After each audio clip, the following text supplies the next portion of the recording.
Where legends breathe again. Eldmyth. The world of ancient myth is a tapestry woven with threads of light and shadow. We celebrate the gods of the sun, the sea, and the sky, whose stories are etched in gold and azure. But there is another realm, a foundational power that the ancients approached not with joyous celebration, but with solemn reverence and a shudder of awe. This is the domain of Hades, a name that evokes not a horned demon of fire, but the profound, inescapable, and strangely sacred reality of the underworld itself. He is the unseen one, the rich one, the host to every soul that has ever drawn and released a breath. His kingdom lies not in a place of torment, but in a vast, silent landscape of memory and finality, a necessary counterbalance to the vibrant chaos of the world above. To understand Hades is to understand how the Greeks viewed the ultimate journey, the price of life, and the solemn dignity of endings. He is the keeper of oaths, the holder of wealth buried deep within the earth, and the final, impartial judge of every mortal life. His story is not one of villainy, but of cosmic order, a deep and resonant myth that speaks to the oldest human fears and the quiet acceptance of fate. As we descend into his narrative, we leave the sunlit lies of Olympus behind and enter a world of muted grays, shimmering shades, and timeless truths, where the ruler sits upon a throne of ebony, a crown of austere beauty upon his brow, waiting in the silence that follows all sound. The origin of Hades is inextricably linked to the most primal conflict in Greek cosmology, the War of the Titans. He was among the firstborn children of the Titans Cronus and Rhea, a brother to Zeus and Poseidon. His early existence was one of darkness and confinement, for his father, fearing a prophecy of being overthrown by his own children, swallowed each of them at birth. For ages, Hades existed in the gloomy prison of his father's belly, a divine consciousness trapped in undigested potential. This prehistory is crucial, for it shaped his nature. He knew nothing of the sunlit world. His first experiences were of consumption and imprisonment, a foreshadowing of the realm he would one day command. His liberation came when his mother, Rhea, tricked Cronus into swallowing a stone wrapped in swaddling clothes, allowing the youngest, Zeus, to be raised in secret. When Zeus came of age, he forced Cronus to disgorge his siblings, and Hades emerged, fully formed and powerful, into a world he had never seen. Alongside his brothers and sisters, he then waged a terrible, decade-long war against the Titan dynasty, a cosmic struggle that shook the very foundations of the universe. The Cyclopes, freed from Tartarus, forged for him a helmet of utter darkness, a weapon of concealment that would become one of his defining symbols.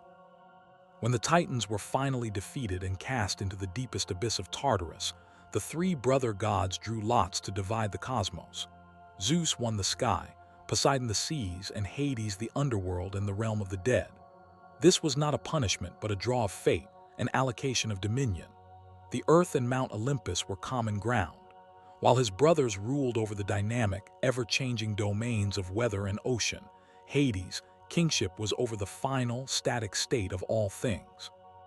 He became the ruler of the silent majority, the countless souls who had passed from the living world. His kingdom, often simply called Hades after its ruler, was not a hell of punishment for the average person, but a shadowy continuation of existence. It was a place of twilight and forgetfulness, where the shades of the dead drifted like whispers, their personalities and memories slowly fading like ink in water. To rule this realm required a nature that was stern, impartial, and devoid of the petty squabbles and passions of Olympus. Hades accepted his lot without public complaint, and in doing so, became the most stable and consistent of all the gods. His wealth was legendary, for all the precious metals, gems, and minerals buried in the earth were his, earning him the title Plauton, the Rich One. His rule was absolute, his judgments were final, and his kingdom had a simple, grim rule: all may enter but none may leave.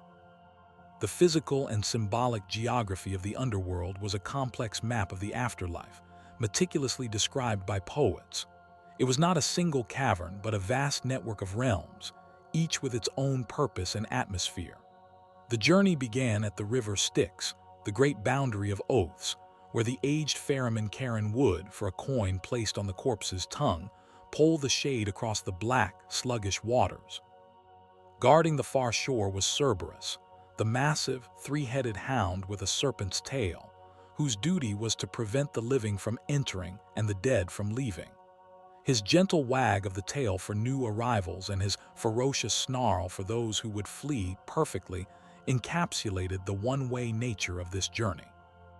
Beyond the gate lay the Asphodel Meadows, a vast, gray, misty plain where the ordinary souls of those who were neither particularly virtuous nor evil spent eternity in a bland, dreamlike wandering. This was the afterlife for the common person, a monotonous existence that reflected the Greek belief in the mediocrity of most lives. It was a place of forgetting, where identity slowly dissolved into the featureless landscape. For those who lived exceptional lives, the underworld offered two starkly different destinations. To the right of the Asphodel Meadows lay Elysium, the Elysian Fields. This was a paradise of perpetual sunlight, soft breezes, and lush, idyllic landscapes reserved for heroes, the virtuous, and those related to the gods. Here, the blessed dead enjoyed a life of leisure and joy, a perfect reflection of the best aspects of the world above. In its farthest reaches lay the Isle of the Blessed, a utopia for those who had been reincarnated and achieved Elysium 3 times. In stark contrast, to the left lay Tartarus. This was not merely a part of the underworld, but a primordial deity and a prison, deep and far below the rest. It was a terrifying chasm, surrounded by a wall of bronze and guarded by hecatonchires, the 100-handed giants. Here, the great sinners of myth endured eternal, symbolic punishments. It was a place of divine retribution, where the consequences of hubris against the gods were played out in endless, gruesome cycles, a stark warning of the cosmic consequences of transgression. The most famous myth of Hades is not one of rule and judgment, but of desire and abduction, the story of Persephone. Hades, lonely in his vast, silent kingdom, saw the daughter of Demeter, the goddess of the harvest, and was stricken with a longing that shook his impassive nature. Persephone was Kore, the maiden, an embodiment of springtime and youthful innocence, playing with nymphs in a sun-drenched meadow. With Zeus's tacit permission, Hades devised a plan. He caused the earth to split open near her, and from the chasm, he emerged in his golden chariot drawn by immortal dark-maned horses. The scene was one of sudden, terrifying beauty. The air, once filled with the scent of flowers, was now cold. The sunlight was eclipsed by the shadow of the underworld king. With a swift, decisive motion, he seized the terrified goddess, her cries echoing unanswered, and plunged back into the depths, the earth sealing behind them as if it had never opened. This was not a courtship. It was a cataclysmic event, an act of raw power that would forever bind the world above to the world below. The consequence of this act was a cosmic crisis. Demeter, hearing her daughter's fading cry, began a frantic, desperate search across the earth. In her grief and rage, she withdrew her divine power from the world, causing the first winter to fall. The land became barren, cold, and lifeless. Humanity faced extinction, and the gods received no sacrifices. For a full year, the earth was locked in stasis, a mirror of the static underworld. Zeus was forced to intervene, sending Hermes the messenger to command Hades to release Persephone. Hades, the shrewd and steadfast king, agreed, but he had tricked Persephone into eating a few pomegranate seeds, the food of the dead. By the ancient laws of the fates, consuming food in the underworld bound one to it forever. A compromise brokered by Zeus was reached. For each seed she had eaten, Persephone would spend 1 month of the year in the underworld as its queen, and the rest of the year with her mother on Olympus. Thus, the seasons were born. Her descent each year brings the mourning and barrenness of autumn and winter. Her return brings the joy and rebirth of spring and summer. As the queen of the underworld, Persephone's role evolved dramatically. She was no longer just the abducted maiden, but a powerful and respected goddess in her own right, the dread Persephone. Alongside her husband, she presided over the dead, and her blessing was sought by those wishing to communicate with departed souls in necromantic rituals. Her story represents a profound archetype, the journey of the maiden into the underworld and her transformation into a queen.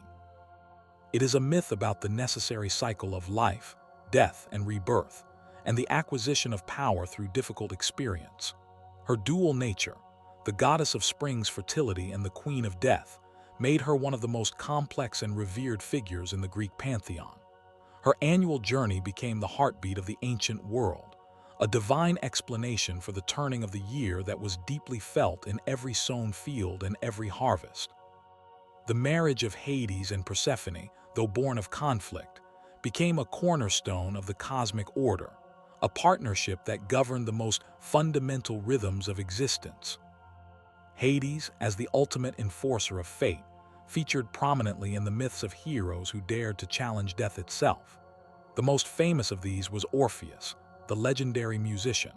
When his wife, Eurydice, died from a snakebite, Orpheus used his divine art to descend into the underworld. His music was so unbearably beautiful that it charmed Cerberus to sleep, moved the stone-hearted Furies to tears, and even caused the tormented souls in Tartarus to pause in their sufferings. He stood before the thrones of Hades and Persephone and played his lament. The hard features of the unseen one softened. For the first time in recorded myth, the Lord of the Dead was moved to pity. Persephone, too, was deeply affected. Hades agreed to release Eurydice on one famous condition: Orpheus must walk ahead of her and not look back until they had both reached the sunlight. It was a test of faith and a demonstration of the absolute law of the underworld. The tragedy, of course, is that Orpheus, at the very threshold of the upper world, glanced back in a moment of doubt and love and lost Eurydice forever, watching her shade be pulled back into the darkness, her form dissolving into a whisper. Another significant encounter was that of the hero Heracles, whose 12th and final labor was to capture Cerberus himself. Heracles, armed with his immense strength and the favor of Athena, descended into the underworld. Unlike Orpheus, he did not come as a supplicant but as a conqueror. He confronted Hades not with music but with force. In some versions of the myth, he even wounded the god himself with an arrow, a shocking act of violence against a major deity. Hades, perhaps respecting the divine mandate of the labor, or perhaps bested in that moment, allowed Heracles to take the hound, provided he could do so without weapons. Heracles wrestled the monstrous beast into submission, dragged it to the surface world to show King Eurystheus, and then, fulfilling his promise, returned it to its post at the gates of the dead. This myth highlights a different aspect of Hades. His domain could be challenged by the greatest of heroes, but its fundamental order always remained intact. Cerberus was returned. The boundary between life and death was reaffirmed. The kingdom of Hades was not just a passive land of the dead. It was also a prison for the ancient enemies of the gods. The most notable of these was the Titan Kronos, the father of Hades, Zeus, and Poseidon. Defeated and bound in chains, he was cast into the murky depths of Tartarus, along with the other Titans. This act added a layer of poetic justice to Hades' rule. The son who was once swallowed and imprisoned now ruled over the prison of his own father. Tartarus was also the eternal home for other great sinners, whose punishments served as moral lessons. Sisyphus, the cunning king who twice cheated death, was condemned to eternally push a boulder up a hill, only for it to roll back down each time he neared the summit. Tantalus, who served his own son as a meal to the gods, stood in a pool of water beneath a fruit tree, but the water receded when he tried to drink, and the branches lifted when he tried to eat. These myths reinforced the absolute power of Hades' domain and the futility of trying to escape the consequences of one's actions, especially those that violated divine law. The worship of Hades was unique among the Greek gods. He had few temples, for people were reluctant to invoke his name directly or draw his attention. Instead, they worshipped him through euphemisms, most commonly as Plauton, the giver of wealth from the earth. His primary cult was at Eli's, where a temple stood that was opened only once a year, and only for the priest. Rituals for Hades were somber affairs. Sacrifices were made to him at night, and unlike the white animals offered to the Olympian gods, the victims for Hades were black-colored animals, such as black sheep. The blood was dripped into pits or chasms in the earth so that it would drain downward to reach him.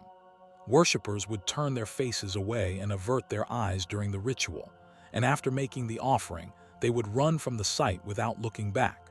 This practice reveals the deep-seated fear and respect he commanded. He was a god to be acknowledged and appeased, but not one to be celebrated or eagerly invited. The cultural and artistic legacy of Hades is immense, evolving significantly over millennia. In ancient art, he was often depicted as a mature, bearded man, resembling his brothers Zeus and Poseidon but distinguished by his attributes: the bident, the helm of darkness, and his frequent companion Cerberus. He was shown as stern and dignified, not monstrous. In Renaissance and later art, the focus shifted to the dramatic and emotional aspects of his myth, particularly the abduction of Persephone, with painters like Bernini capturing the violent, dynamic moment of the seizure in breathtaking marble. In modern times, Hades has undergone a fascinating transformation in popular culture. He is often reinterpreted as a more overtly villainous figure, a literal devil analog, as seen in Disney's Hercules, where he is a fast-talking, blue-flamed lord of the dead. This contrasts with more nuanced modern portrayals in novels and video games, where he is sometimes depicted as a stern bureaucrat or a misunderstood ruler, reflecting contemporary anxieties about death and the afterlife. This evolution from feared god of the dead to pop culture antagonist shows how our relationship with the concept of mortality continues to change. As we conclude our journey into the realm of the unseen one, we are left with a figure of profound complexity. Hades is not a simple god of evil, but the embodiment of a necessary, universal truth. He represents the finality that gives life its preciousness, the silence that gives sound its meaning, and the end that defines every journey. His kingdom is the ultimate democracy, where every soul, regardless of status or wealth in life, eventually finds its place. The myths of Sisyphus and Orpheus teach us about the limits of cunning and the power of love in the face of his immutable laws. The story of Persephone reveals the deep, cyclical interconnection between life and death, growth and decay. Hades rules this domain not with malicious glee, but with a solemn, unwavering sense of duty. He is the keeper of oaths, the holder of memory, and the final, quiet host to all of humanity. To understand him is to accept the shadow that accompanies all light, and to acknowledge the dignified, somber peace that lies at the heart of all endings. His is the first and last myth, the foundation upon which all other stories are built.